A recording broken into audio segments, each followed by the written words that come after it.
Hello friends, तो कैसे हैं आप लोग। तो फ्रेंड्स, मैं आज आपसे घटना चक्र के पार्ट 25 को डिस्कस करने वाला हूं। तो चलिए एक एक करके हम लोग अपने घटना चक्र के सीरीज को देख लेते हैं। तो फ्रेंड्स, हमारा फर्स्ट क्वेश्चन है, ऊर्जा के स्रोत ऊर्जा के स्रोत जो कार्बन उत्सर्जन में वृद्धि नहीं करते हैं।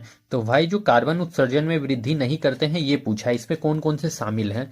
नाभिकीय ऊर्जा संयंत्र, सौर सेल, पवन चक्कियां, एक से अधिक। तो देखो, नाभिकीय ऊर्जा संयंत्र भी इसमें हो जाते हैं जो कि कार्बन उत्सर्जन में वृद्धि नहीं करता है।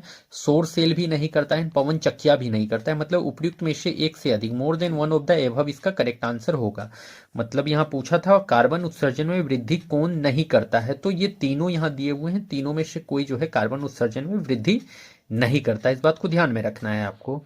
नेक्स्ट, आहार श्रृंखला में शाखान्वित श्रृंखला को कहा जाता है। तो मतलब कहा है कि शाखान्वित श्रृंखला को क्या कहा जाता है, ये पूछा है आपसे। तो भाई, आहार श्रृंखला में शाखान्वित श्रृंखला को, ये इंपॉर्टेंट क्वेश्चन आपके लिए हो सकता है। ठीक है, ये इंपॉर्टेंट हो सकता है आपके एग्जाम के लिए।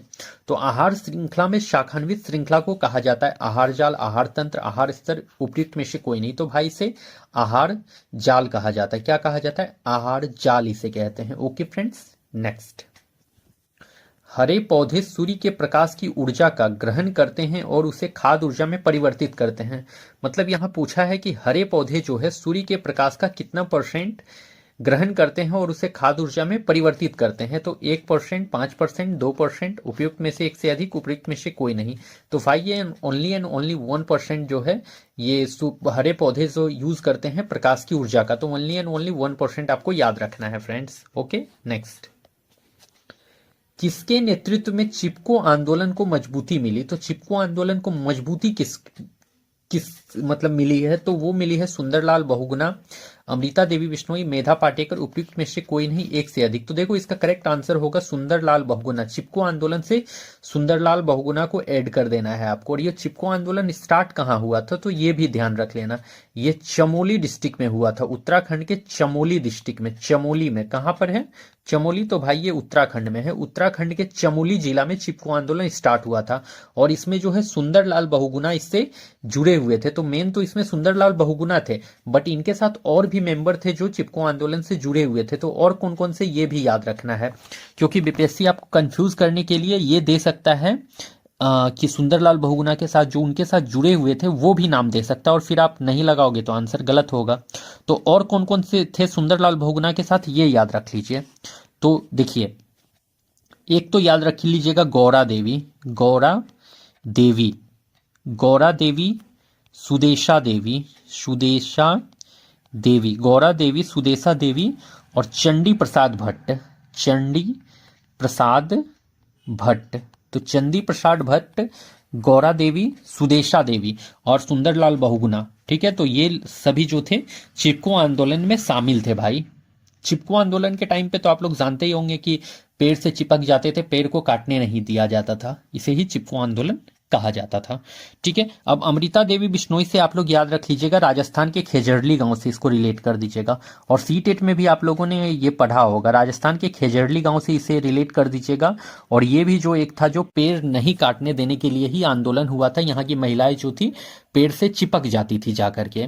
ठीक है, तो ये राजस्थान के खेजड़ली गांव से रिलेटेड बात हो गई आपके अमृता देवी बिश्नोई की।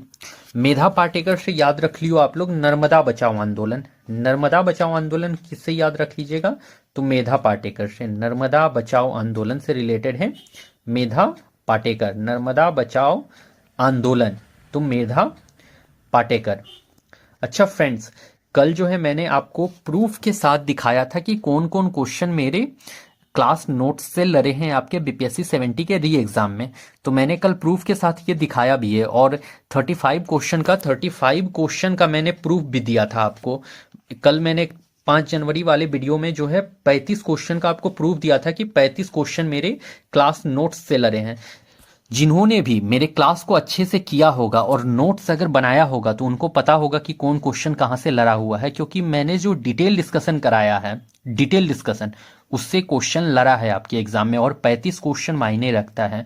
ऐसे तो मैंने 35 क्वेश्चन का प्रूफ दिया है यार, क्वेश्चन तो लड़ा है मेरे नोट से 40-45 क्वेश्चन लड़ा है। मतलब आप 45 क्वेश्चन मान के चलो कि मेरे क्लास नोट्स से लड़ा हुआ है, लेकिन मैंने 35 क्वेश्चन का प्रूफ सामने कल रख दिया था 5 जनवरी वाले वीडियो में है, अगर आपको देखना हो तो आप जाके वहां देख सकते हैं। तो 5 जनवरी वाले वीडियो में दिया हुआ है प्रूफ। तो अगर आप बीपीएससी टीआरई 4 की तैयारी कर रहे हैं तो सेशन जरूर ज्वाइन करेंगे, आपके लिए बेनिफिशियल होगा। और नोट्स तो आप लोग जरूर बनाएंगे, जो भी मैं डिटेल डिस्कशन देता हूं आप लोग अपने कॉपी में नोट डाउन जरूर करेंगे, क्योंकि क्वेश्चन जो है डायरेक्ट नहीं आता है। जो मैं डिटेल कराया हूं उससे क्वेश्चन आया हुआ है, और क्वेश्चन फंसा भी है उससे जो डिटेल कराए हैं। तो डिटेल डिस्कशन नेसेसरी है आपके लिए देखना भाई और लिखना, ठीक है। चलिए फिर नेक्स्ट, आहार श्रृंखला में प्रथम पोषी स्तर पर मौजूद होते हैं। तो क्या पूछ रखा है यहाँ पर, प्रथम पोषी स्तर पर मौजूद कौन होता है, ये पूछा है। तृतीयक उपभोक्ता, स्वपोषी, प्राथमिक उपभोक्ता, एक से अधिक। तो देखो प्रथम पोषी स्तर पर मौजूद होता है स्वपोषी, जिसे कि प्रोड्यूसर कहा जाता है। तो स्वपोषी जो है प्रथम पोषी स्तर पे मौजूद है। अब आपसे देखो मैं यहाँ पर पूरा ट्रॉफिक लेवल के बारे में ही अभी डिस्कस कर लेता हूँ, पोषण स्तर के बारे में। तो ट्रॉफिक लेवल के बारे में अभी मैं डिस्कस कर देता हूँ यहाँ। ट्रॉफिक लेवल देखिए, जो आपके प्रोड्यूसर आते हैं, प्रोड्यूसर जो कि स्वपोषी हैं, प्रोड्यूसर, ठीक है। तो ये फर्स्ट ट्रॉफिक लेवल में है, फर्स्ट ट्रॉफिक लेवल में है, फर्स्ट पोषी स्तर में है। फर्स्ट जो है पोषी स्तर में जो है प्रोड्यूसर आता है, मतलब कि स्वपोषी। उसके बाद याद रख लीजिएगा एक दूसरा में प्राइमरी कंज्यूमर, प्राइमरी कंज्यूमर। तो प्राइमरी कंज्यूमर किस में आता है भाई, तो ये सेकेंड पोषी स्तर में आता है। दूसरा पोषी स्तर में क्या आता है, प्राइमरी कंज्यूमर, दूसरा पोषी स्तर में प्राइमरी कंज्यूमर। उसके बाद याद रख लीजिएगा secondary consumer, secondary consumer. Secondary consumer क्या होता है, तो सेकेंडरी कंज्यूमर होता है भाई वो थर्ड पोषी स्तर में आता है, थर्ड पोषी स्तर में आता है, पोषी स्तर में सेकेंडरी कंज्यूमर आता है।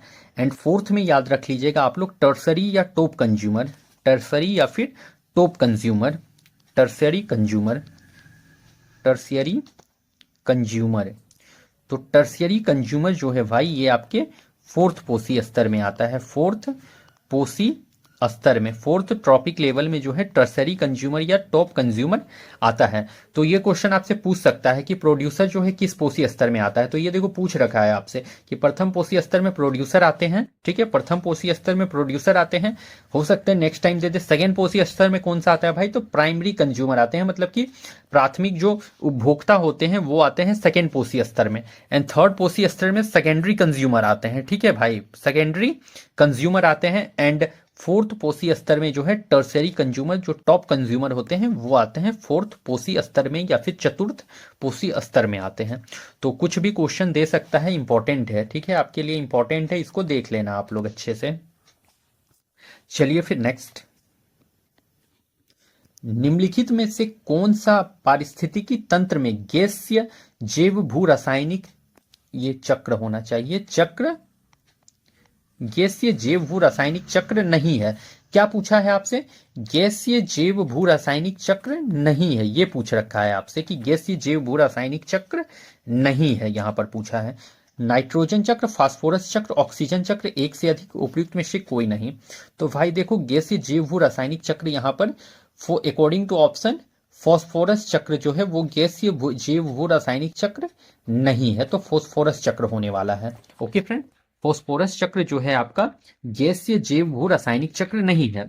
और ये क्वेश्चन आपके लिए इंपॉर्टेंट हो सकता है टीआरई 4 के लिए इंपॉर्टेंट, और मैं अभी यहाँ पर डिस्कस करने वाला हूँ कुछ आपका, तो इसको ध्यान से देखना है, नोट्स भी बना लेना इसका। आप लोग देखिए यहाँ पर बायो जियो केमिकल साइकिल को देख लीजिए, बायो जियो केमिकल साइकिल मतलब क्या हुआ, जैव भू रासायनिक चक्र को देखिए आप लोग यहाँ पर। तो जैव भू रासायनिक चक्र, इसमें दो टाइप के चक्र आते हैं, एक तो गैसीय चक्र आते हैं, गैसीय चक्र, गैसीय चक्र, और एक आता है अवसादी चक्र। तो गैसीय जैव भू रासायनिक चक्र दो टाइप का, एक तो आएगा गैस चक्र और एक आया अवसादी चक्र, ठीक है भाई। तो अब देखो गैसीय चक्र में कौन कौन सा आ जाता है, तो गैसीय चक्र में याद रख लेना आप लोग कार्बन चक्र, इसी से क्वेश्चन दिया था, गैसीय चक्र से दिया हुआ है ना, तो कार्बन चक्र देखिए ये आता है गैसीय चक्र में। दूसरा याद रख लीजिएगा जल चक्र, जल चक्र ये क्या है, तो गैसीय चक्र है। और थर्ड याद रख लीजिएगा नाइट्रोजन चक्र, नाइट्रोजन चक्र। और ये इंपॉर्टेंट है आपके एग्जाम के लिए, टीआरई 4 के लिए मोस्ट इंपॉर्टेंट है, आ सकता है क्वेश्चन यहां से। तो गैसीय चक्र में कौन कौन सा आया? कार्बन चक्र, जल चक्र और नाइट्रोजन चक्र क्या है? गैसीय चक्र है। अवसादी चक्र मतलब कि सेडिमेंट्री चक्र जो होता है भाई, उसमें याद रख लेना आप लोग, पहला तो याद रख लेना फॉस्फोरस चक्र, फॉस्फोरस चक्र, फॉस्फोरस चक्र पहला यही याद रख लेना है, फॉस्फोरस चक्र। सेकेंड याद रख लीजिएगा कैल्शियम चक्र, कैल्शियम चक्र। एंड थर्ड याद रख लीजिएगा सल्फर चक्र, सल्फर चक्र। तो अवसादी चक्र में फॉस्फोरस चक्र, कैल्शियम चक्र एंड सल्फर चक्र आपको याद रख लेना है। एंड गैसीय चक्र में कार्बन चक्र, जल चक्र एंड नाइट्रोजन चक्र आपको याद रख लेना है भाई, ठीक है। नेक्स्ट, निम्नलिखित में से कौन सा जीव क्लोरोफिल की उपस्थिति में सूर्य के प्रकाश का उपयोग कर अकार्बनिक पदार्थ को कार्बनिक यौगिक में परिवर्तित करता है? बताओ कौन सा हो जाएगा? जंतु, स्वपोषी, कुछ साइनोबैक्टीरिया, उपयुक्त में से एक से अधिक। तो भाई देखो यहां पर क्या होता है, देखिए इसमें जो करेक्ट आंसर होगा पहले तो स्वपोषी आ जाएगा, स्वपोषी एक होगा है। और कुछ बैक्टीरिया होते हैं जैसे कि साइनोबैक्टीरिया, मतलब कि कुछ बैक्टीरिया में साइनोबैक्टीरिया आ जाते हैं। एक साइनोबैक्टीरिया है जो क्लोरोफिल की उपस्थिति में सूर्य के प्रकाश का उपयोग कर अकार्बनिक पदार्थ को कार्बनिक यौगिक में परिवर्तित कर सकता है। तो कुछ बैक्टीरिया में साइनो बैक्टीरिया आ जाएंगे भाई आपके, साइनो बैक्टीरिया, ठीक ना, साइनो बैक्टीरिया। तो यहां स्वपोषी एंड साइनो बैक्टीरिया दोनों होने वाला है, मतलब उपयुक्त में से एक से अधिक, more than one of the above इसका करेक्ट आंसर चला जाएगा। नेक्स्ट, निम्नलिखित में से किसके पास उच्च ऊर्जा स्तर और छोटा तेरंगधरी है? बताओ किसके पास है उच्च ऊर्जा स्तर, उच्च ऊर्जा स्तर, छोटा तेरंगधरी है? बताओ। दृश्यमानी विकिरण, अवरक्त विकिरण, पैराबैंगनी विकिरण। तो भाई यही तो है पैराबैंगनी विकिरण, इसी के पास तो उच्च ऊर्जा और छोटा तेरंगधरी है भाई। नेक्स्ट, जनसंख्या की वहन क्षमता किसके द्वारा निर्धारित की जाती है? तो देखो जनसंख्या की वहन क्षमता किसके द्वारा निर्धारित? सीमित संसाधन, जनसंख्या वृद्धि दर, जन्म दर, उपयुक्त में से एक से अधिक, उपयुक्त में से कोई नहीं। तो जनसंख्या की वहन क्षमता जो है ना, वो जनसंख्या वृद्धि दर नहीं, जन्म दर नहीं, सीमित संसाधन, तो हाँ सीमित संसाधन के द्वारा ही जनसंख्या की वहन क्षमता निर्धारित करी जाती है, इस बात को ध्यान रख लेना है आपको। नेक्स्ट, मैथोमोग्लोबिनेमिया, मैथोग्लोबिनेमिया, तो भाई ये किसके दूषित पानी पीने के कारण होता है? बताओ। फोस्फेट, नाइट्रेट, कैडमियम, उपयुक्त में से एक से अधिक। तो भाई इसमें जो बीपीएससी ने आंसर मान रखा था, बीपीएससी ने जो इसका आंसर मान रखा है वो माना था उपयुक्त में से एक से अधिक। अब कैसे माना है उपयुक्त में से एक से अधिक, ये तो मुझे भी नहीं पता लग पाया, क्योंकि जब मैंने एनसीईआरटी में चेक करा था तो एनसीईआरटी में प्रूफ दिया हुआ है भाई, तो मैंने इसका चेक करा था। ये जब क्वेश्चन आया था ना तो मैंने इसे चेक भी करा था। तो एनसीईआरटी में जब मैंने चेक करा तो एनसीईआरटी में बस इसका जो आंसर था वो नाइट्रेट्स का प्रूफ उसमें दिया हुआ है, नाइट्रेट्स का, ठीक है। बट इसको बीपीएससी ने कैसे उपयुक्त में से एक से अधिक मान रखा है ये मुझे भी आइडिया नहीं लगा। और एनसीईआरटी में जो है नाइट्रेट्स इसका सही आंसर दिया है, लेकिन बीपीएससी ने इसका उपयुक्त में से एक से अधिक मान रखा है। तो भाई इसमें आप लोग उपयुक्त बीपीएससी ने माना है तो आप बीपीएससी का आंसर ही मान के रखिए, उपयुक्त में से एक से अधिक। तो मैथोग्लोबिनेमिया निम्नलिखित में किससे दूषित पानी पीने के कारण आता है? तो आपको उपयुक्त में से एक से अधिक याद करके रखना है। और अगर उपयुक्त में से एक से अधिक ऑप्शन आपको नहीं देखने को मिले, ठीक है, उपयुक्त में से एक से अधिक आंसर ऑप्शन नहीं रहे, तब फिर आप लोग नाइट्रेट लगाकर आइएगा, सही हो जाएगा। नाइट्रेट आंसर देकर आइएगा, सही हो जाएगा भाई, ठीक है। कैडमियम से याद रख लीजिएगा इटाई, इटाई या आउच आउच होता है बीमारी, ठीक है, इटाई, इटाई या आउच आउच। तो कैडमियम से इटाई, इटाई या आउच आउच डिजीज होता है, ठीक है। अगर आपसे पूछ लेगा कि मरकरी अगर ज्यादा रहे, तो मरकरी अगर ज्यादा रहता है ना भाई, तो मरकरी के कारण जो है मीना माता डिजीज हो जाता है। मरकरी के कारण जो है मीना माता डिजीज हो जाता है, मीना माता। मरकरी से दूषित पानी अगर पीजिएगा तो मीना माता डिजीज हो जाएगा। इस बात को आप लोग ध्यान में रख लीजिएगा। ओके, नेक्स्ट, पारितंत्र में ऊर्जा का प्रभाव होता है त्रिदिशिक, एक दिशिक, बहुदिशिक, उपयुक्त में से एक से अधिक, उपयुक्त में से कोई नहीं। तो पारितंत्र में भाई जो ऊर्जा का प्रभाव होता है वो एक दिशिक, मतलब कि एक दिशा में जो ऊर्जा का प्रभाव होता है। तो एक दिशा करेक्ट होने वाला है आंसर।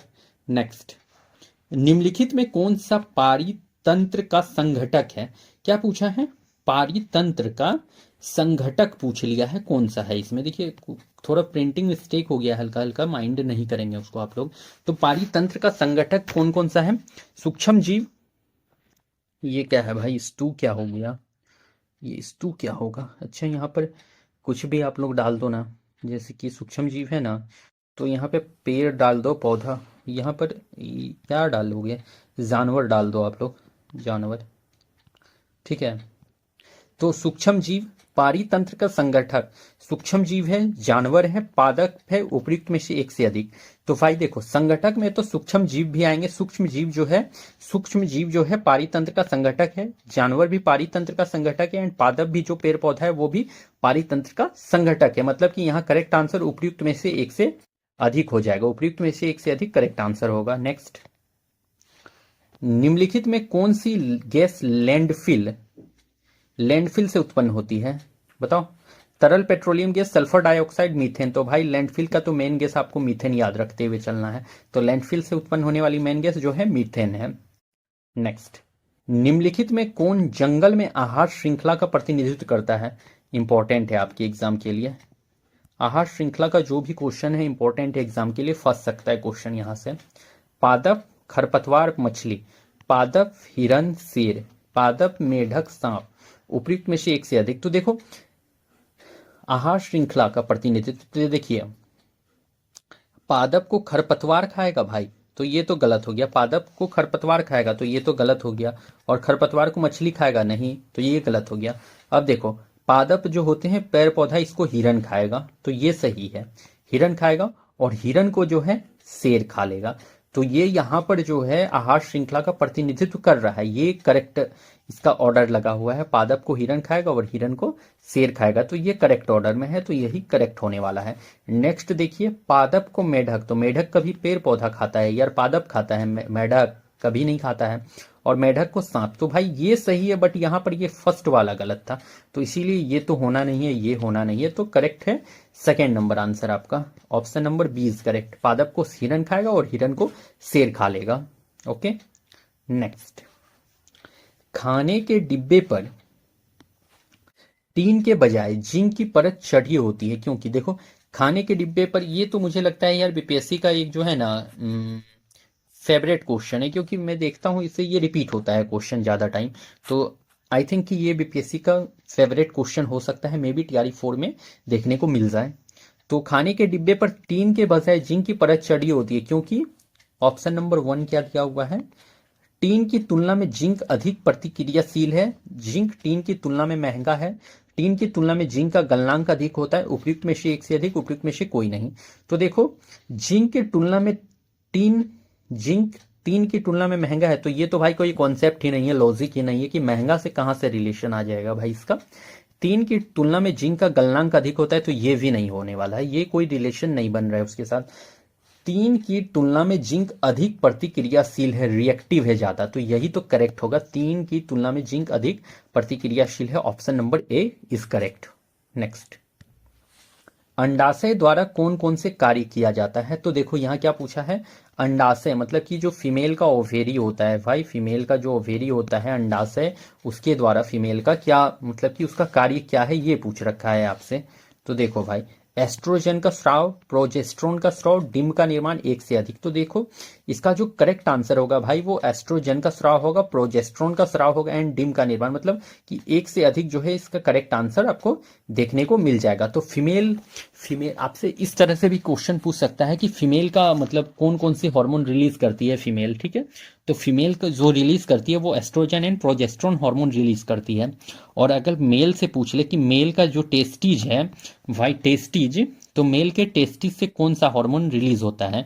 तो भाई देखो मेल के टेस्टिस से जो हार्मोन रिलीज होता है वो टेस्टोस्टेरोन होता है, ठीक है, या इसे एंड्रोजन भी कहा जाता है, ठीक है भाई।